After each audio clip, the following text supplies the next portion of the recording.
Welcome to Think Like a Pancreas, the podcast, where our goal is to keep you informed, inspired, and a little entertained on all things diabetes. The information contained in this program is based on the experience and opinions of the Integrated Diabetes Services clinical team.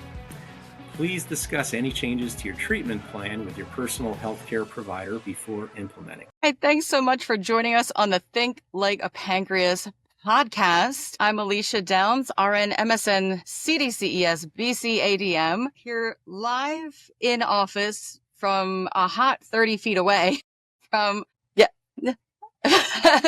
author of the Think Like a Pancreas book, Gary Scheiner. We're going to sit down today and dig into Think Like a Pancreas. So thanks so much, Gary, for joining us on your podcast.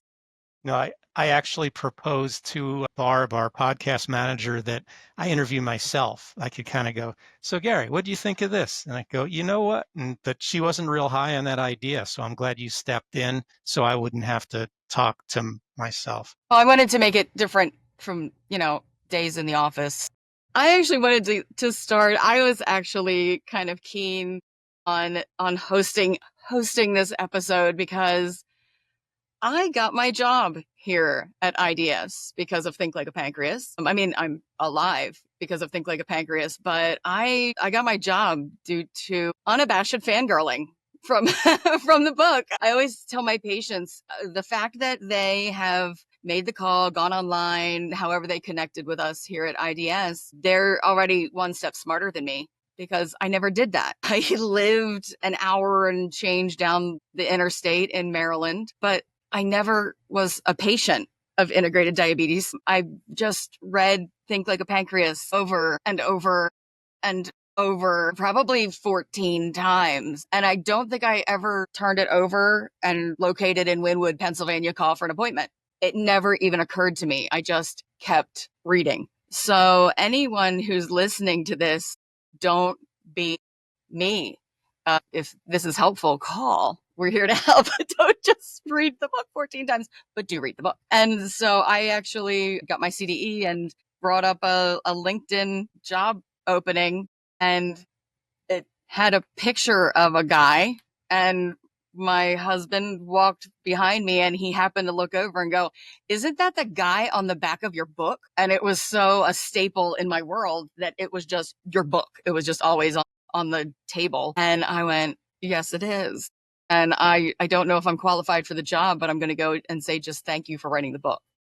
And so 8 years down the road, thank you for writing that book, Gary. Every edition, I look at the photo on the back and I have less hair on my head. My beard is grayer. I've got a few more wrinkles. It's not like Dorian Gray. I am truly aging with every edition. Well, having been here through a couple of edition updates now, I understand why.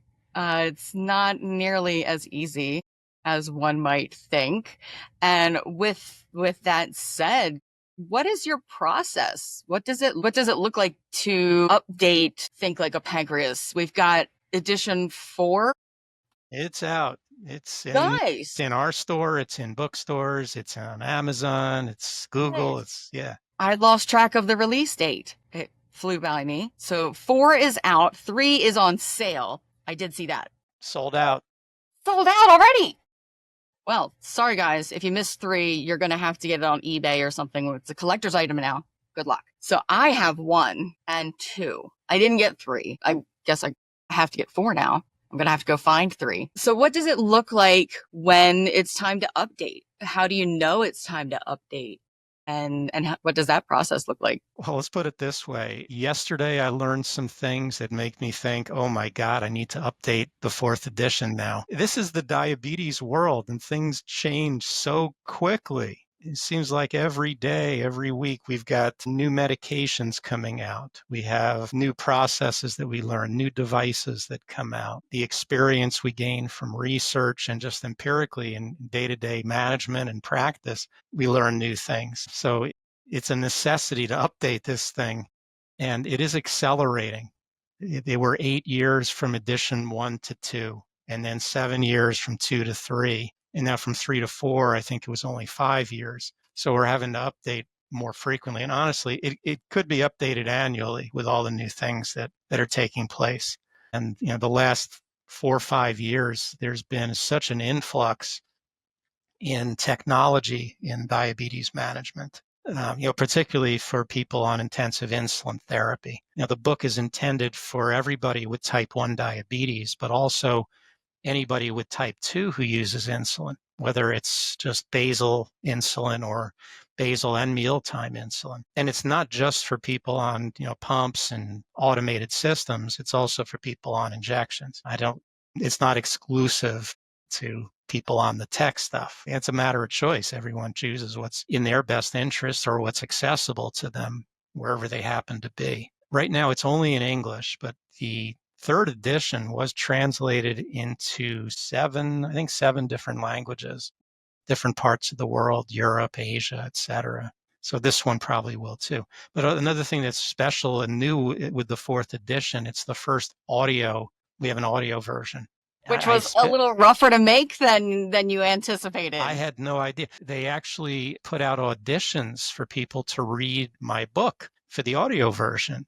And I applied and I won. I mean, it's a blinded process, but they felt that my voiceover was a very good one. So they went with me as the recording or the sound expert, the audio expert.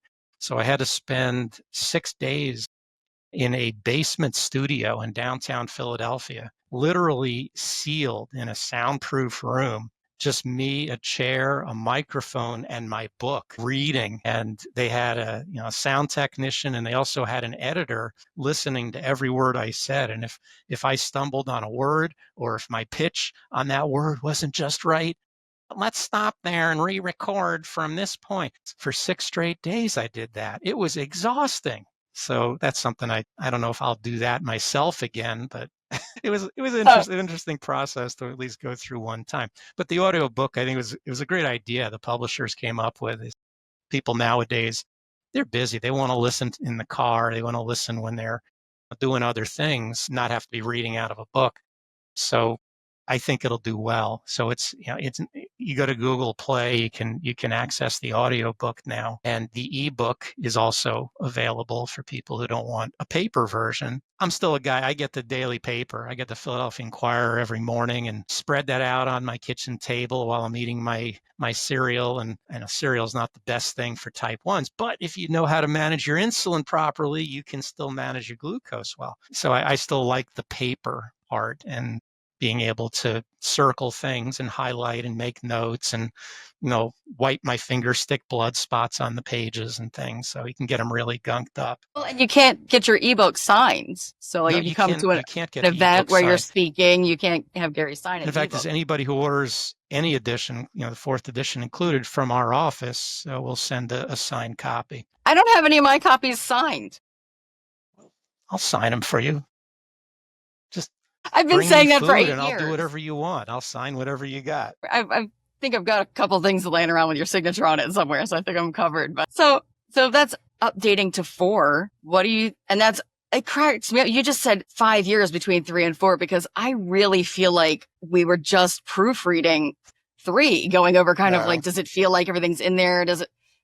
I feel like that was just a couple of years ago. What do you think is going to be in 5? 5, I think there'll be even more technology available to us. I use the term AID. I'm referring to automated insulin delivery. And the systems that we had 6 months ago when I was writing the manuscript they've been upgraded already. There's more automation taking place. There's more use of other medications. The medications take a big part in this edition. Is more and more people on intensive insulin therapy, including type 1s, are making use of other diabetes meds. The GLP-1 medications, the SGLT2 medications, these are playing a bigger role in management. And we're figuring out creative ways of getting them covered by insurance for people with type 1 diabetes. They're not technically approved for that population, but they are approved for people with obesity or with insulin resistance. So we can often find creative solutions and ways to get access to them.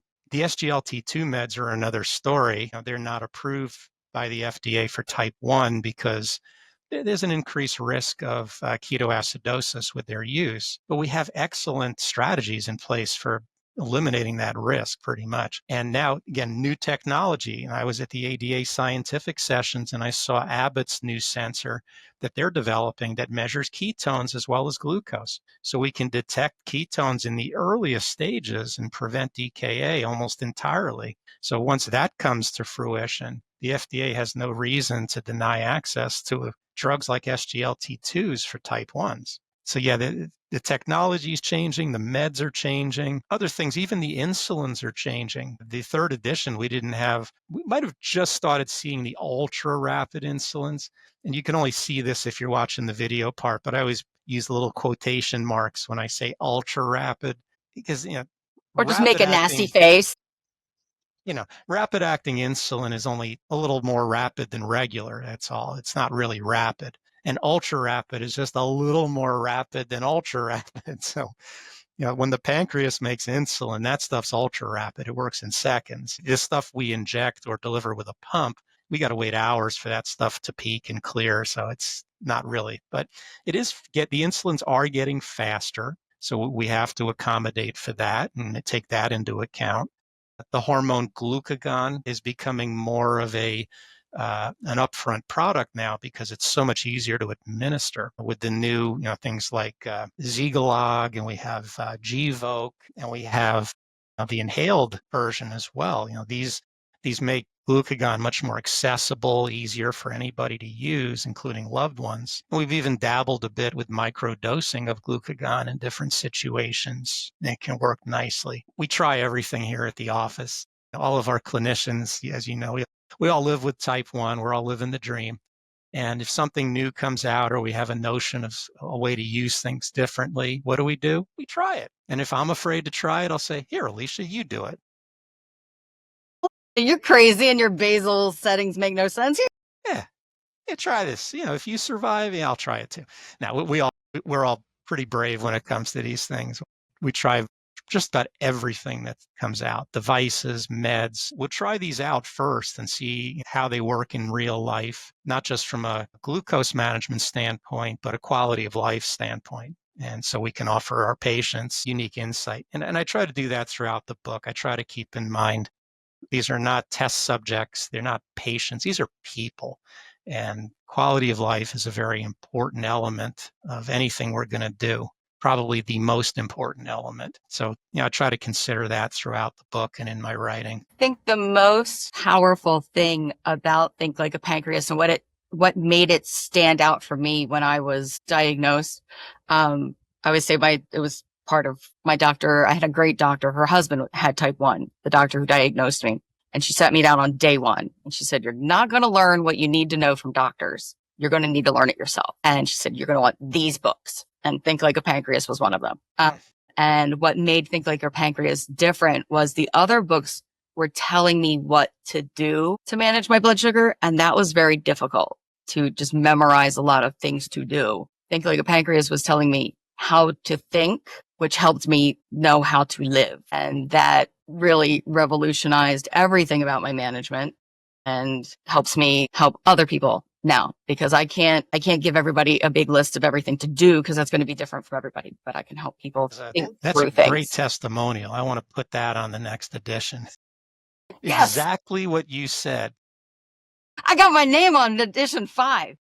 Teaching people how to think. And it is it's a kamikaze approach. You do whatever it takes to manage those glucose levels. See, I still remember back, 40 years ago when I was diagnosed and, we were told, this is your insulin program. Now your life needs to conform to it. And that's not the way we do things now. Now you live your life. You do what you choose to do. Now here's how we can manage the glucose with your life as you choose it. So we do what it takes, and we have to get creative sometimes, using insulins in creative ways, using combinations of insulins, using advanced technologies and features that don't get a lot of play in most places. We're big on using those. So, for people who are just happy with, I can manage my blood sugar reasonably well, and that's good enough for me, this might not be the best book for them. This is for people who want to take it to the next level and manage as well as possible, as reasonable. Well, and You I got even also find go I ahead. even find patients, sometimes it's not even the blood sugar management. Sometimes people go, I've got an A1C of 6.8 and that's good enough for me. But sometimes I've got an A1C of 6.8, but it's taking me 80% of my available brain power and bandwidth to do that. Well, give a read through the book. You might pull out 2 or 3 tips that are real shifters in how you manage that take it from 80% to 60%.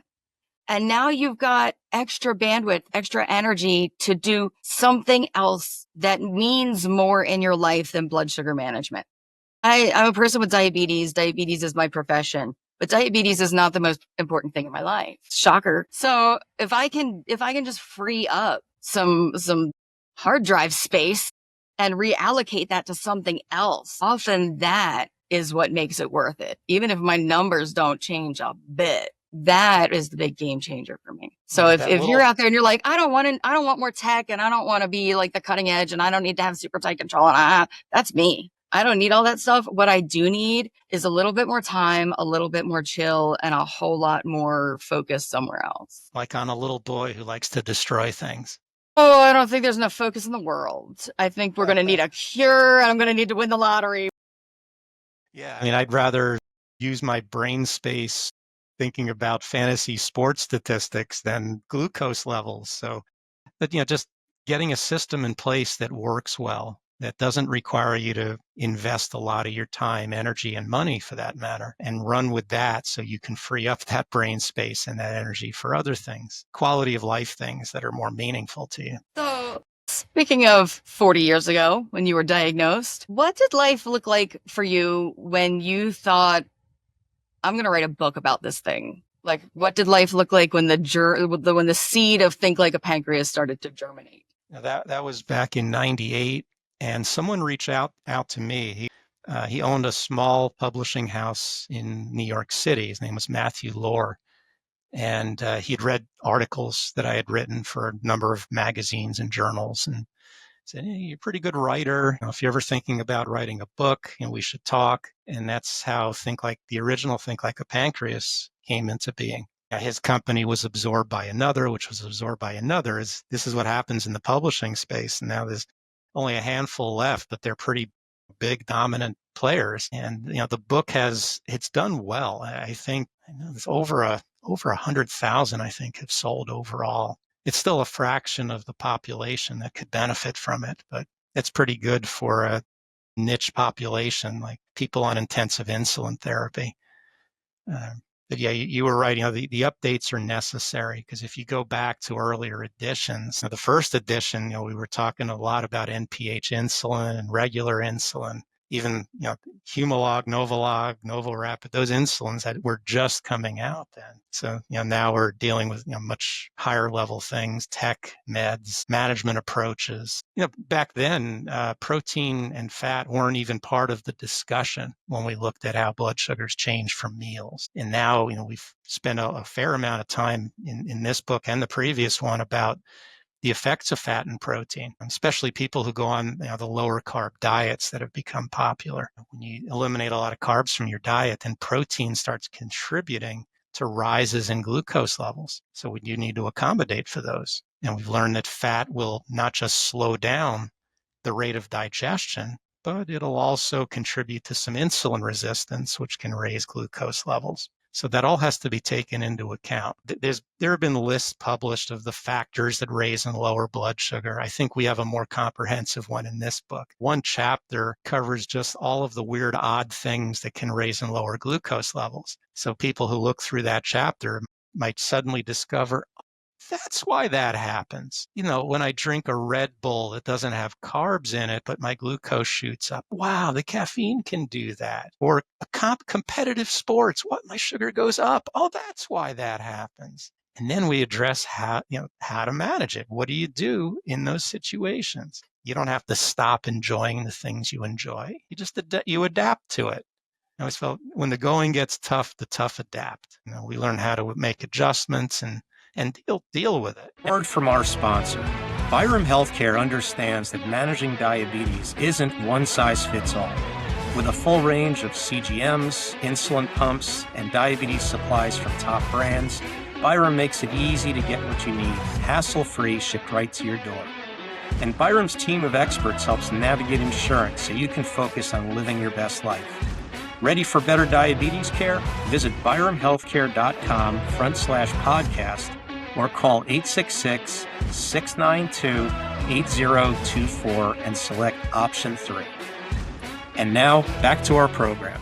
So what would your advice be for someone I feel like I have something to share in the health space specifically, and they want to put together a book, because the space is big now. We've got self-publishing, we've got online writing, and what direction would you point someone in? Blogging is a very, very effective way of sharing what you want to share. You can reach a lot of people that way, and it costs nothing more usually than your own time in putting the materials together. And you can say pretty much what you want to say in your own blog. Book publishing, I mean, there's no money to be made in book publish.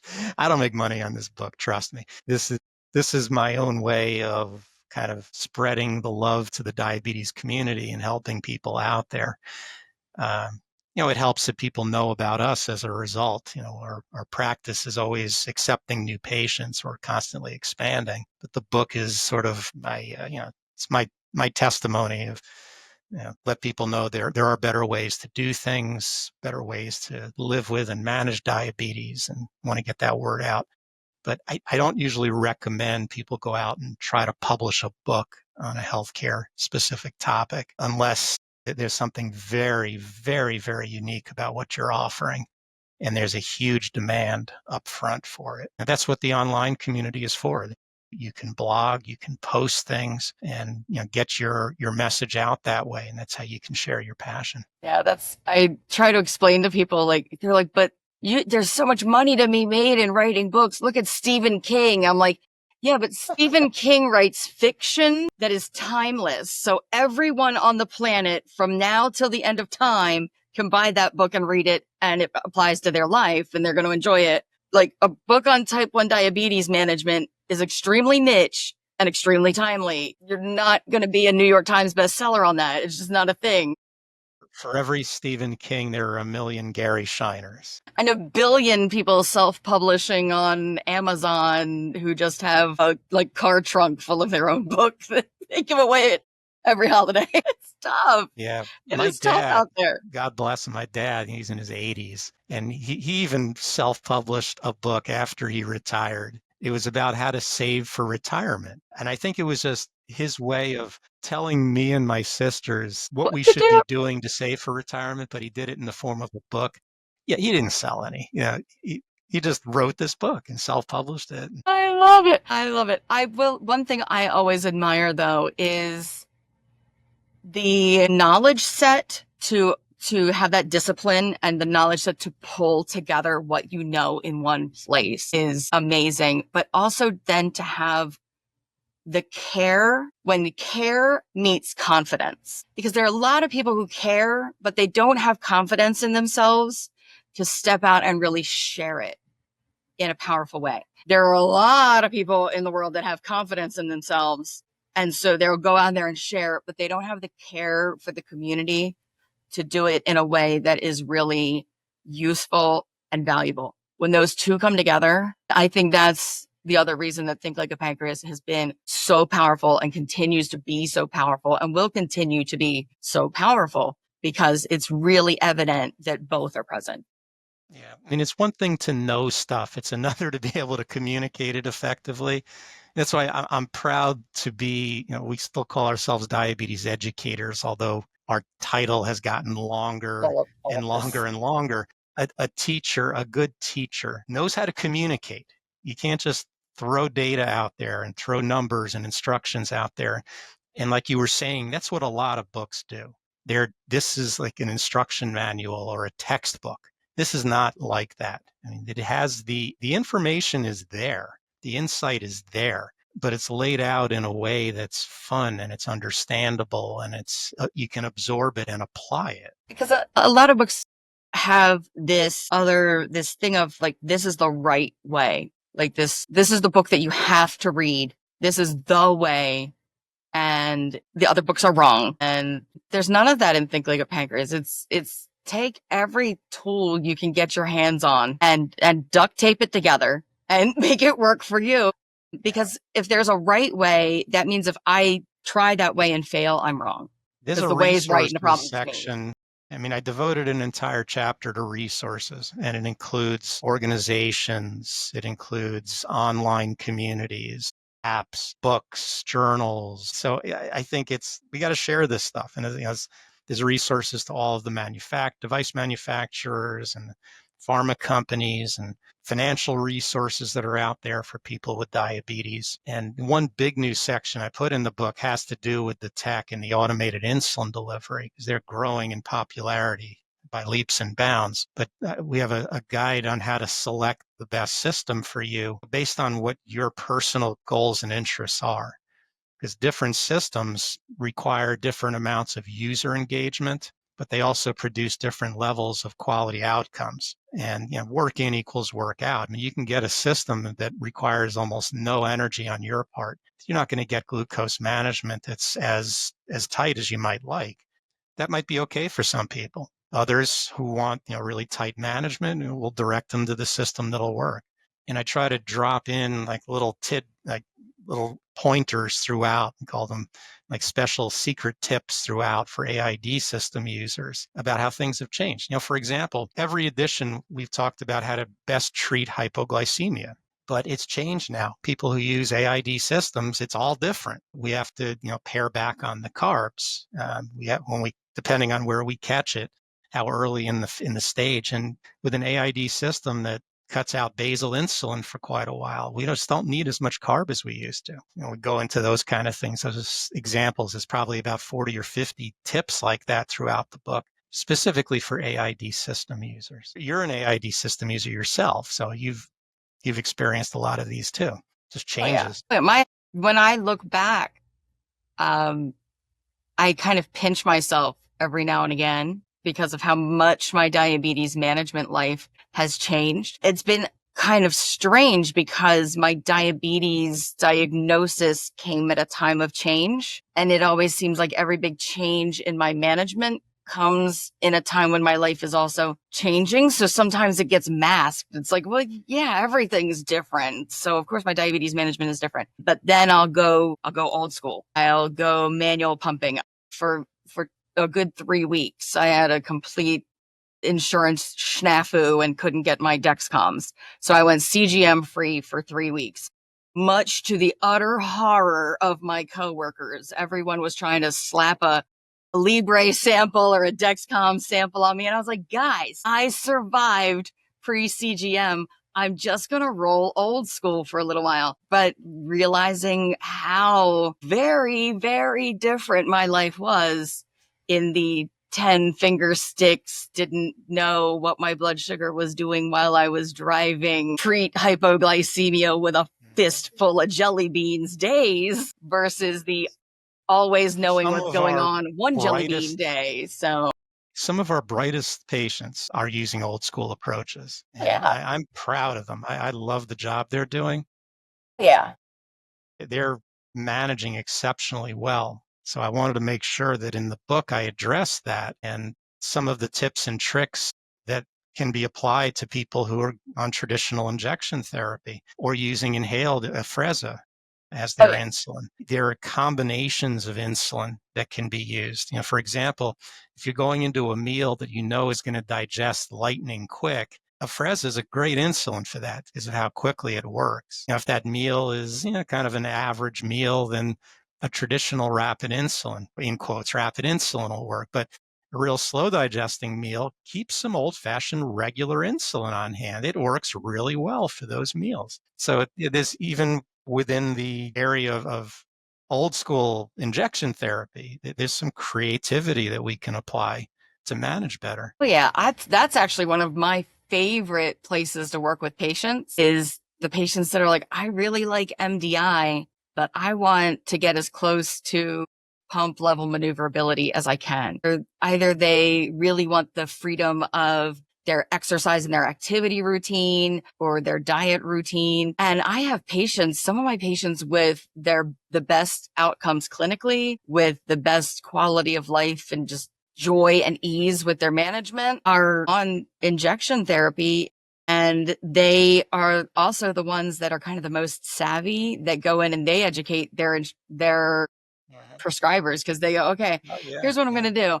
I'm going to use Basaglar and NPH and regular and Afrezza. And their prescribers going, what are you doing? What kind of witch's brew of insulin are you're going to, we and see then that. they teach their, we work with so many people on open source, the quote unquote DIY type systems. And we've all used them ourselves as well. So the book covers quite a bit. So it doesn't just stick to FDA approved type things. We're also getting into the open source technologies and who they can benefit, what's involved in using them, and how to get the most out of them. Because we have a lot of both professional and personal experience using these systems. I also like to start each chapter with a song quote, as I try to add some musical touch to this. And so you'll have to look at it. At the start of every chapter, there's a song quote that applies to the topic. That was the most fun I had in doing the book. Is every book I got to find new song quotes for each chapter. And don't miss them, guys, because being in this office, Gary's brain is like a musical lexicon. The radio is just on whatever, like Spotify, Pandora channel Nancy happens to pick. And whenever Gary walks through, he just announces the artist who is singing songs. Sometimes if it's a different writer, sometimes the year comes out. I'm like, where in everything that lives in your head does this information also get to them? That's what I get for not thinking about my blood sugars all the time. I have room in my brain for all this musical trivia. That's what Gary is allotting his extra 10% of our drive to, is the total catalog of the Doobie Brothers. Well, that was on this morning. That's why she mentioned that. So for people on the visual part, there's the new book, a new color. It's a new color. It's got to be good, right? So people can order this from our office. They can call, 877-735-3648 to order it. Outside the U.S., well, we will have all this in the show notes, but they can go online to our online store at Integrated On video, I'm sure it's down there somewhere. Yes, Barb will take care of that. But, it's also, that's if you want to get a signed copy. And I signed a bunch yesterday because we had a bunch of orders. So my hand's a little crampy, but I'm happy to sign them. But anyone who wants to order it just from any place else, you can go to Amazon, you can go to Google. Google Play has the audio version. If you could stand listening to my voice for that many hours, God bless you, because I had to do it. I was not I hated the sound of my voice by the end of that. Which brings me to a tip for people who are reading and listening, especially on your first time through. This isn't a novel. If you try to read this sucker from cover to cover, if you just sit down and you're like, okay, I'm going to the beach this weekend, I'm reading Think Like a Pancreas. It's a little much, because it's not meant to really all just absorb at one time. It's really meant to kind of take in and absorb and apply, and then take in and apply and kind of make it part of your world, not just like read it and then move on to the next thing. Yeah, every chapter builds on the previous information. So it's a cumulative, it builds up to this denouement. In the chapter on bolusing for meals, that's a big chapter because there's a lot involved. But we start out with, well, first, how do you dose for your food? And then how do you adjust for the glucose that's not on target? And how do you adjust for physical activity? And then how do you adjust for the direction your glucose is headed? And then we finish it up with the timing of that insulin. That's I call it the ultimate bolus. It's the right amount at the right time. I say that's a thing of beauty. I get all misty and teary-eyed thinking, not really. So, things build upon each other. It's not like, you're not going to understand things going in, because we start with the basics and build up from there. There's an outline at the beginning. It's not just that list of chapters. I made them include an outline. So if there's something specific you want to look for, like sports management or managing your post meals, etc., you can go right to that section. And it's indexed in the back, so you can find specific things right on that page. So try to organize as well as I could. So if you dive in and you feel like this must not be the book for me because I feel completely overwhelmed, you're probably just trying to eat the book when what you're meant to do is savor the book. So make your bite smaller. Just take a little bit. And I think I would probably read a couple of pages at a time and then go, okay, I've got a thing there. And then I would just kind of sit, I would apply that piece that I got until it worked with my life. And it was just kind of a rhythm. It was just kind of habit. It was natural. And then I would move on to the next thing. It probably took me, that book was beat by the time I got to the end, because it was just going back and over and beat back and over. My first copy of Think Like a Pancreas looks like it went through a war with me. And it kind of did. Fashion logbook. Yeah, it was rough. And there were a lot of notes and scribbles and taking it to the doctor and showing her things. It's not a lot. It's not all text. There's a lot of graphs, especially CGM graphs to illustrate different things. There's tables and images. So it's a light read. It's not heavy reading. It's not heavy. It's meant to be lived with. It's meant to be done, not just, it's not a novel. It's not meant to be just like read and then stuck on the shelf. It's meant to sit on the table with you and kind of do life with you. But I wanted an audiobook, and I tried to take the ebook and like make Siri read it. And I was like, I thought my brain was going to come out of my ear because it was just like word vomiting diabetes at me. And I was like, it's too much. So I'm glad you're reading it. That will make it much more palatable. I can't wait. I can't wait to dive in. I'm actually on my vacation this summer. I can't believe I'm saying this. On my vacation, I'm listening to my boss's audio. I don't think listening to it through Philadelphia traffic is the good idea. That's what it's meant for. That's what it's meant for. Through raging through Philly traffic. Yeah. I got a lot of funny stories spread throughout, so it'll keep you entertained. And you're does. sitting on the Schuylkill Expressway and things aren't moving. I love the humor. It's got your particular sort of viewpoint. It's got a little bit of snark. It's got the right amount of diabetes inside jokes, which I love because we are a community. We've a culture. We've got kind of our own inside jokes that are in there. Do you or did you have your go-to diabetes management book? I really didn't. Like the AccuCheck logbook.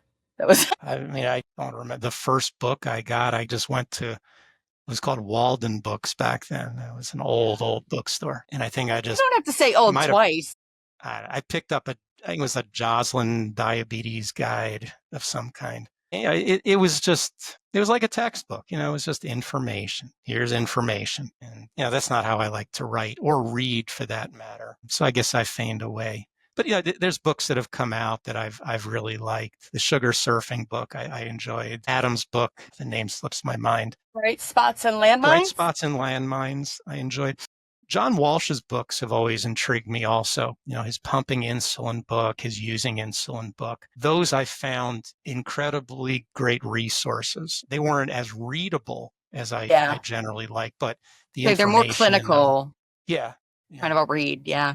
Although, my book's really popular among clinicians. When I go to conferences, the diabetes educators, the endocrinology conferences, this book is a pretty popular one for clinicians to understand insulin management better.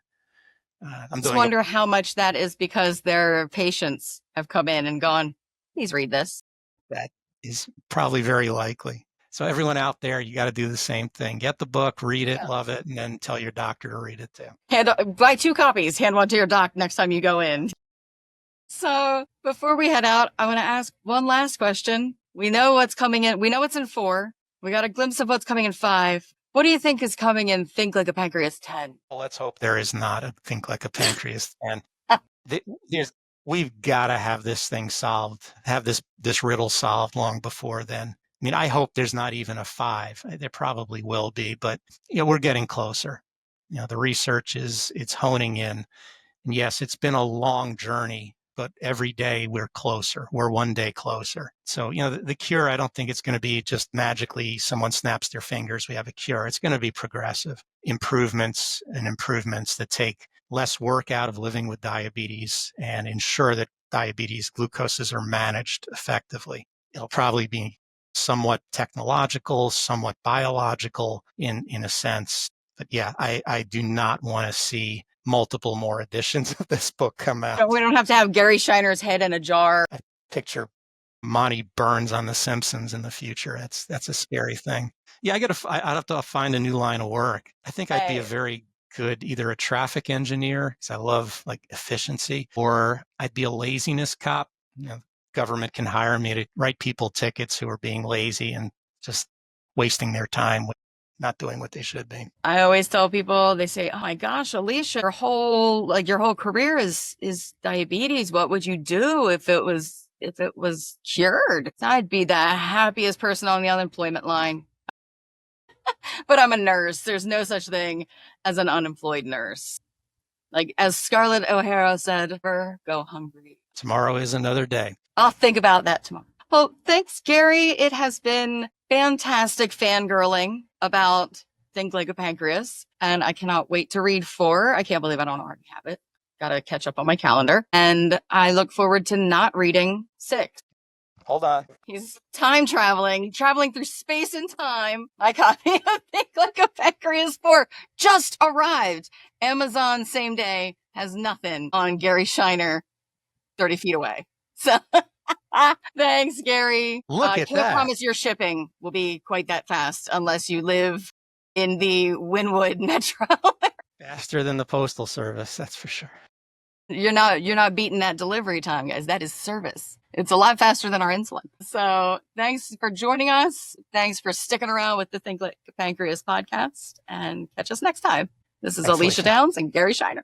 Thanks for tuning in to Think Like a Pancreas, the podcast. If you enjoyed today's episode, don't forget to like, follow, or subscribe on your favorite podcast app. Think Like a Pancreas, the podcast is brought to you by Integrated Diabetes Services, where experience meets expertise, passion meets compassion, and diabetes care is personal because we live it too. Our team of clinicians, all living with type 1 diabetes, understands the challenges firsthand. We're here to help no matter where you are in the world. From glucose management to self-care strategies, the latest tech, sports and exercise, weight loss, type 1 pregnancy, and emotional well-being, we've got you covered. We offer consultations in English and Spanish via phone, video chat, email, and text. Want to learn more? Visit integrateddiabetes.com or email info@integrateddiabetes.com to schedule a consultation. On behalf of Think Like a Pancreas, the podcast, I'm Gary Scheiner, wishing you a fantastic week ahead. And don't forget to think like a pancreas.